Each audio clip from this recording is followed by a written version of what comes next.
He abruptly gave me a cheek slap. A loud smack reverberated across the silent room, and I experienced a mixture of humiliation and grief. Not only was the face scorched from the blow, but from the embarrassment of being hit by Ryan's gaze. Someone I loved and trusted were furious when he bounded off, out of the home, leaving me stunned and devastated. I discovered at that moment that his betrayal and violence had evolved.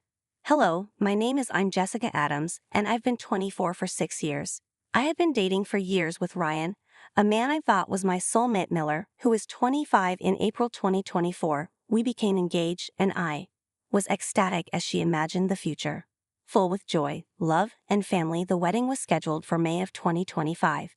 Date of the anniversary, which is sentimental of our initial meeting at that time. I felt that everything in my life was coming together.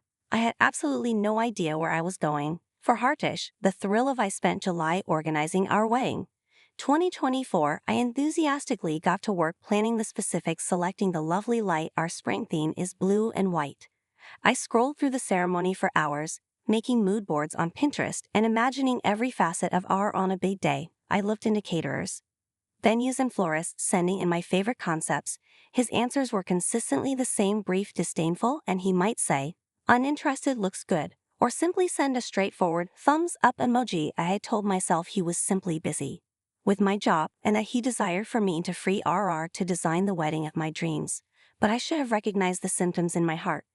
That there was a problem with Rand's lack of participation wasn't limited to the Karen Miller. His mother was a continuous involvement in our relationship. Karen had a one kid, Ryan, and always played a significant role in his life. I initially appreciated how near they were, believing it to be an indication of his concern and nature that is focused on family. Yet as time I became aware of how smothering she was. Ryan referred to her as many, asking her for guidance several times a day on each small portion of what he ought to eat for lunch, to choices that ought to be. He would confer with both of us, her before to speaking with me, and I frequently felt as though I was a third wheel. Partnership. It ought to have been clear that his mother and I were vying for his attention, but I told myself over and over again I thought things would improve after we were married. He would eventually place, and my first romance couldn't have been more incorrectly. I had a day 2 weeks ago when I had been anticipating for years, shopping for a wedding gown with my mother, and it was meant to be a fantastic experience. Sister. Encounter that I will always cherish. We went to a number of boutiques forever, putting on one outfit after another, and then I discovered the one. It was a magnificent garment, sophisticated and timeless, which gave me a sense of my eyes welled up with tears like a princess as I imagined while I stood in front of the mirror. Me strolling down the aisle with my mother and my sister was impressed by my beauty, their happy faces, which I can't wait to share this experience with. I emailed Ryan a photo of myself in the dress with the hopes that he would be as excited as I am.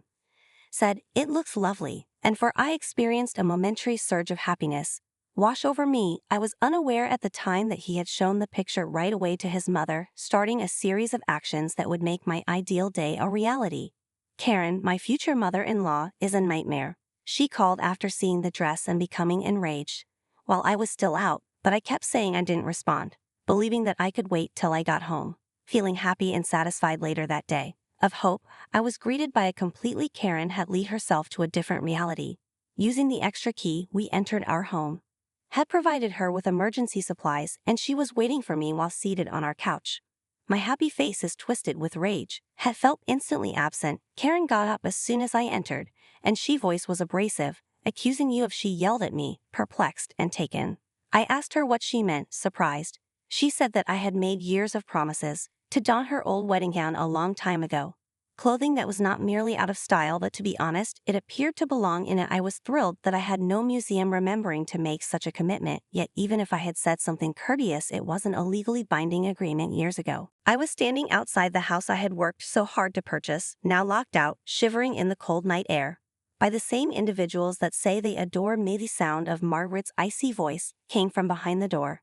Grace, it wasn't easy, but after years of hard work, I bought my dream house in Austin, a stunning $7 million property that symbolized my success and served as my sanctuary until Trevor Harrison, the man I had once loved and trusted, turned my life upside down. This house no longer belongs to you. It's Trevor's home now, and I knew I had to fight back, not just for myself, but also for the future of my unborn child. My name is Grace Thompson, and I am 34 years old. I work as an investment analyst, a profession I've put my heart into creating a life and independence that I'm proud of. Our wedding day was lovely and full of hope, but I never imagined the heartbreak that would follow when Trevor's mother, Margaret, a 63-year-old retired college professor, started to meddle in our lives. Everything changed when Margaret would drop by unexpectedly, criticizing my decisions and undermining my authority in my own home. Trevor is a 37-year-old software engineer who had me completely enamored with his charm and intelligence. "You really should redecorate," she would say, grinning scornfully. "This home merits a more elegant touch." I had tried to be understanding, believing I could put up with her meddling, but one evening I went to Torque to talk about limits. "Could we please talk about your mother?"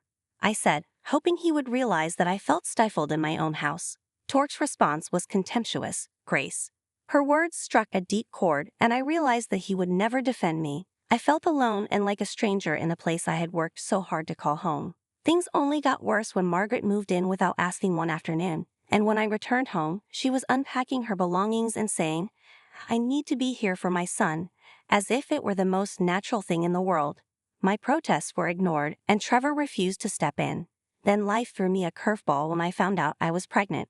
I had hoped that the news would bring Trevor and me closer, but Margaret's response was anything but joyous.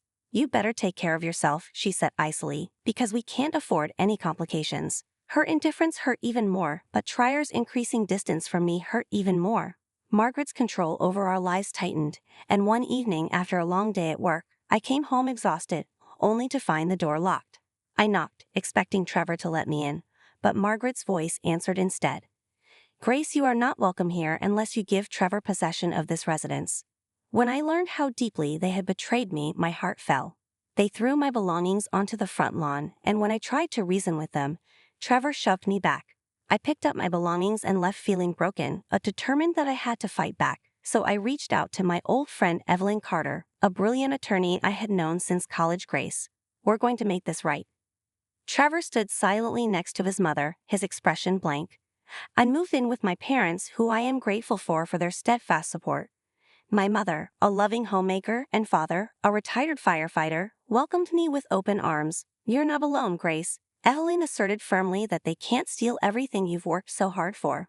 I felt a great feeling of loss even though my father promised me that we would deal with this together. The house I had formed my dreams around was now occupied by people who had deceived me, but I couldn't allow the grief to control me. Instead, I had to concentrate on reclaiming what was properly mine. We met in Evelyn's office the following morning to discuss a plan. "First, we need solid proof." She explained in a steady but firm voice that we must demonstrate the emotional and psychological abuse, as well as their attempts to pressure you into selling the house. Her assurance gave me hope for the first time in weeks, and I started recording every instance of abuse and manipulation. On one afternoon, when I returned home early from work to find Margaret going through my financial paperwork, I described how she had taken over my house, undermined my authority, and even invaded my privacy. I said, my voice wavering with a mixture of wrath and disbelief, "What on earth are you doing?" Margaret said dismissively, "You're going to become a mother, Grace, and I need to know that you're prepared," without even flinching. "I'm making sure everything is in order." When I approached Trevor in the hopes that he would support me, he simply shrugged and said, "She's just looking out for us." I felt completely betrayed by her acts, which were so outrageous that I was rendered speechless. Evelyn assisted me in gathering additional evidence, such as voicemails and texts from Trevor and Margaret, as well as witness accounts from friends who had personally witnessed the mistreatment of me. All the evidence pointed to control and abuse, and I felt like I was fighting for more than my house. I was fighting for my dignity and my unborn child. Weeks went by, and the emotional toll was high, but I persisted. I kept a journal detailing how the stress affected my pregnancy and my everyday struggles. When the day of the court hearing finally arrived, my nerves were on edge.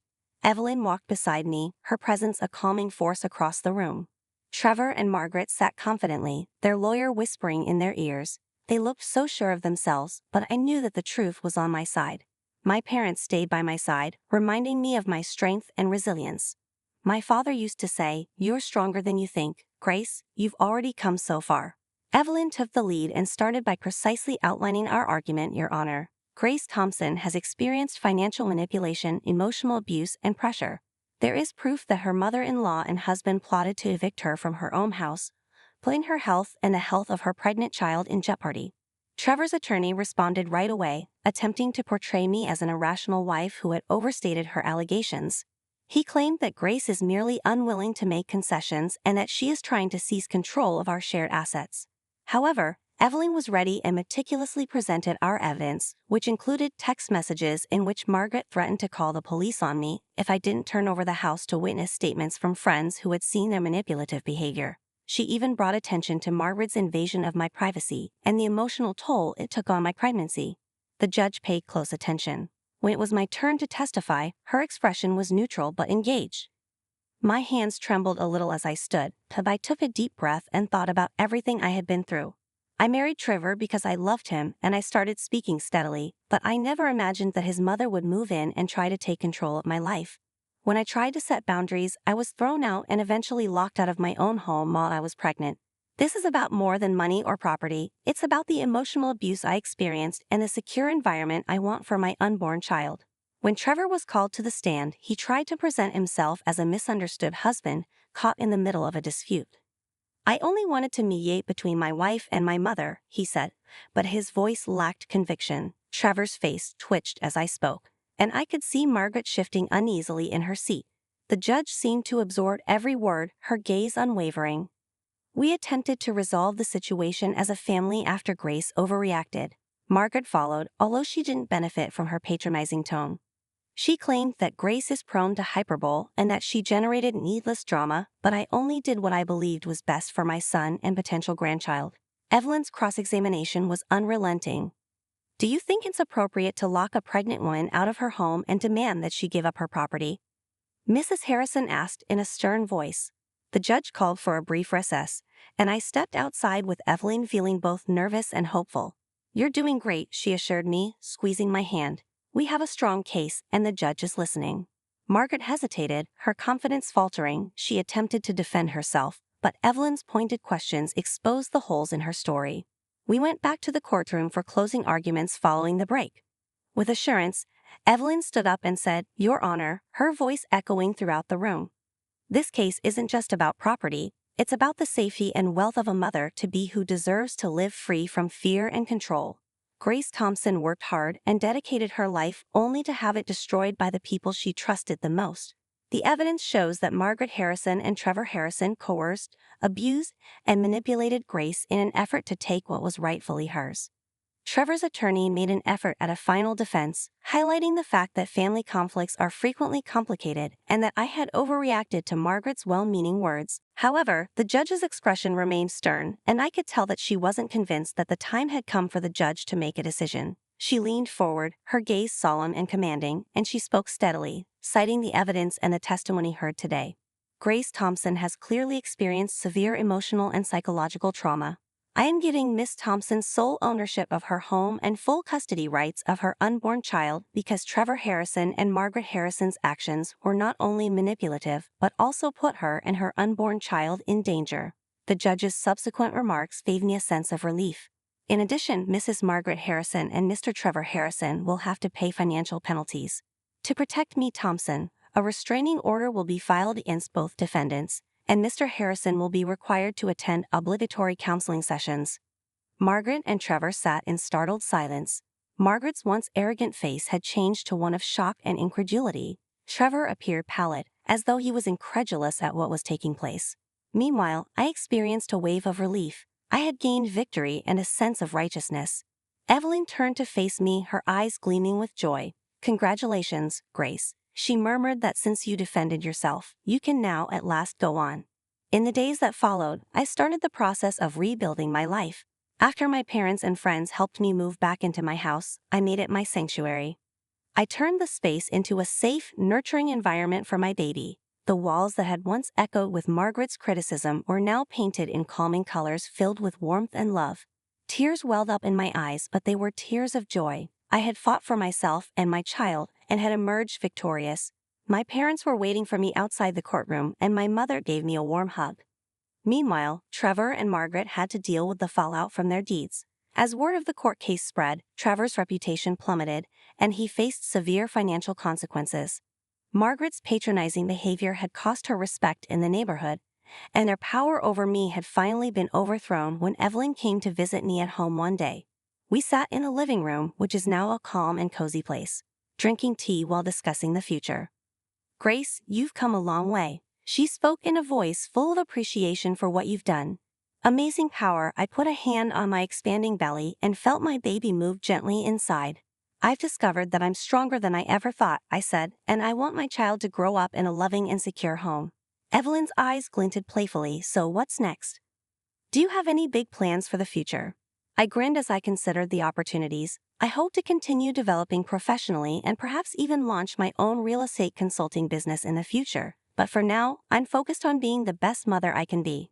As the weeks passed, I eagerly anticipated my child's arrival, hoping that my parents would be overjoyed to become grandparents and that their love would envelop me like a shield, transforming me from a victim to a survivor who was prepared to face the future with courage and assurance. One evening, as the nursery was filled with soft golden light, I sat there rocking gently in the chair I had purchased for late-night feedings. I whispered to my unborn child, "You are loved, and you will always have a strong, brave mother who will protect you no matter what." I had completely gone from feeling helpless and broken to standing tall and determined. The journey had been difficult and heartbreaking, but it had also made me a woman who understood her value. Thank you for accompanying me on this emotional journey. If you liked the tale, please leave a comment with your opinions and remember to subscribe. I was prepared for whatever came next, convinced that I had the strength to face any challenge. Your help is vital for more intriguing tales.